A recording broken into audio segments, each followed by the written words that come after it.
সেসব পরিমাপের চাপ থেকে চলুন যাই নিষ্পাপ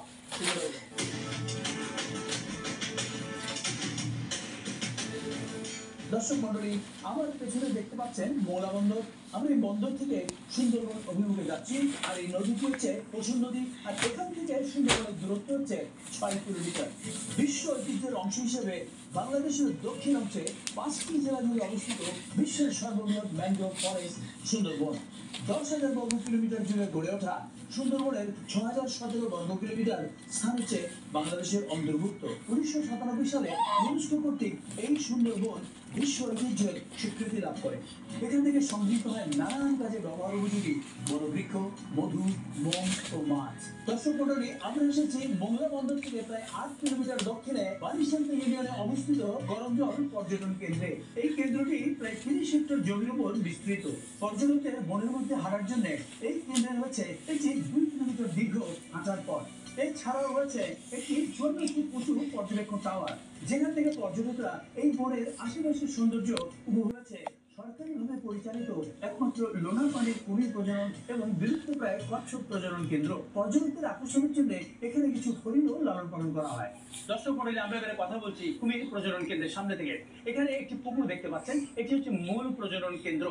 2টি মা কুমির জুলিয়েট ও পিলপিল এবং একটি পুরুষ কুমির রনিকে নিয়ে 2000 সালে এই কেন্দ্রটি যাত্রা শুরু করলেও বর্তমানে এই মূল প্রজনন কেন্দ্র পুকুরটিতে রয়েছে পুরনো পিলপিল এবং আরেকটি নতুন পুরুষ কুমির আনা হয়েছে, নাম হচ্ছে আলেকজান্ডার। এইসব কুমিরের ডিম থেকে বাচ্চা ফুটিয়ে তার লালন পালন করে 7-8 বছর বয়স হলেই তাদের নদীতে অবমুক্ত করা হয়। এ পর্যন্ত এই কেন্দ্র থেকে 208টি কুমির নদীতে অবমুক্ত করা হয়েছে। আমরা কথা বলবো এই গরমজলের কুমির প্রজনন কেন্দ্রের ভারপ্রাপ্ত কর্মকর্তা আজাদ কবিরের সঙ্গে। আপনি এখানে কতদিন ধরে আছেন? আমি এখানে প্রায় 14 বছর যাবত। 14 বছর ধরে আছেন। এখানে তো এখন দুটো কুমির আছে। আমরা কি একটু কুমিরগুলোকে দেখতে পাবো?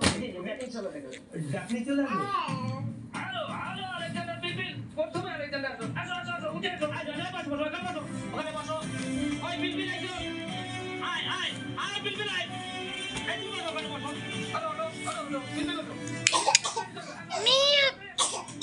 আমরা দেখলাম আজাদ সাহেবের ডাক শুনেই এই পিলপিল এবং আলেকজান্ডার উঠে এসেছে। অনেক ধন্যবাদ আপনাকে। দর্শক মন্ডলী, গরমজল থেকে আমরা যাচ্ছি হারবারিয়া পর্যটন কেন্দ্রে। এই কেন্দ্রটি মোংলা বন্দর থেকে 13 কিলোমিটার দক্ষিণে অবস্থিত। এই কেন্দ্রের একটি বিশেষত্ব হলো এখান থেকে সূর্যোদয় এবং সূর্যাস্ত দুটোই উপভোগ করা যায়। এখানে প্রায় প্রতিদিনই দেখা যায় বানর এবং বন্য হরিণ। এসব বন্যপ্রাণী এই কেন্দ্রের আশেপাশেই বিচরণ করে। এখানেও বনের মধ্যে রয়েছে প্রায় 2 কিলোমিটার। আমার সঙ্গে রয়েছে এই কেন্দ্রের ভারপ্রাপ্ত কর্মকর্তা এবং একজন বনকর্মী। আপনার নাম? আমার নাম অবিক চৌধুরী। আমরা শুনেছি বন্য হরিণ কিংবা বানরের মতো এখানে বাঘও দেখা যায়। আপনি কি দেখেছেন? হ্যাঁ, অবশ্যই আমি এখানে বাঘ দেখেছি। এই টেইলের উপরে অনেক সময় শুয়ে থাকে, কিন্তু ভোরবেলা আসলে আপনি এখানে বাঘ দেখার পসিবিলিটিটা অনেক বেশি থাকে। আর এখন আমি আপনাদেরকে এই যে আমার ফুটসেলের পাশে হচ্ছে মানে 2 দিন আগে বাঘের কেটে যাওয়ার কিছু পাক মার্ক আছে। এই আমরা দেখতে পাচ্ছি আমরা সামনে একটা গাছেও দেখলাম বাঘের পায়ের আঁচড়। ওইটা হচ্ছে বাঘের খাবার একটা আঁচড়। আমরা এখন অতিক্রম করছি ত্রিকোণা আইল্যান্ড। আমরা কথা বলবো আমাদের চালক যারা আব্দুল্লাহর সঙ্গে। আব্দুল্লাহ, এই স্থানটিতে ত্রিকোণা আইল্যান্ড নাকি? ত্রিকোণা আইল্যান্ডের খালের মধ্যে দিয়ে আমরা এখন যাচ্ছি। আমরা শুনেছি এই খালের দুপাশে যে বনভূমি দেখা যাচ্ছে, এখানে প্রচুর হরিণ দেখা যায়। দুপাশে প্রচুর হরিণ দেখা যায়। এখন এই জঙ্গলের ভিতরে আমরা দেখছি 2টি হরিণ ওখানে দেখা যাচ্ছে। জোয়ার চলছে বলে জঙ্গলে অনেক হরিণে চলে, অর্থাৎ ভাটার সময় বেশি দেখা যায়, জোয়ার চলছে বলে হরিণগুলো ভিতরে চলে গেছে।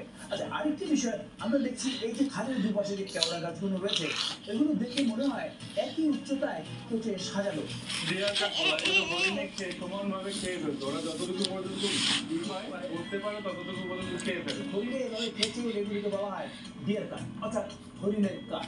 অনেক ধন্যবাদ। দর্শক মন্ডলী, আপনারা দেখতে পাচ্ছেন আমার চারিদিকে রয়েছে বিস্তীর্ণ জলরাশি। আমি দাঁড়িয়ে আছি ছোট্ট একটি মাঝখানে। এখন ভাটার সময় হলে চরটি দেখা যাচ্ছে, জল এলে এটি তলিয়ে যাবে। এখন আমার ডানে রয়েছে মূল পশুর নদী, দক্ষিণে রয়েছে বাংলাদেশের দক্ষিণের শেষ সীমানা ল্যান্ডমার্ক, পশ্চিমে রয়েছে নীলকমল ঘাট ও হিরণ পয়েন্ট, উত্তরে রয়েছে মঙ্গল এবং পূর্বে আমরা যাব সেই ডুবলার চরে।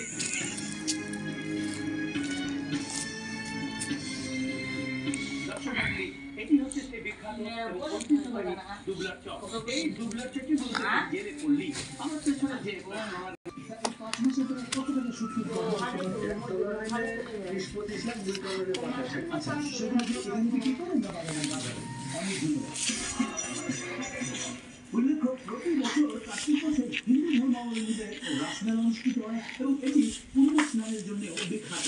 গত 14 ও 15 নভেম্বরে এখানে অনুষ্ঠিত হয়ে গেল সেই ঐতিহ্যবাহী রাসমেলা। প্রতি বছর দেশ বিদেশের বিভিন্ন স্থান থেকে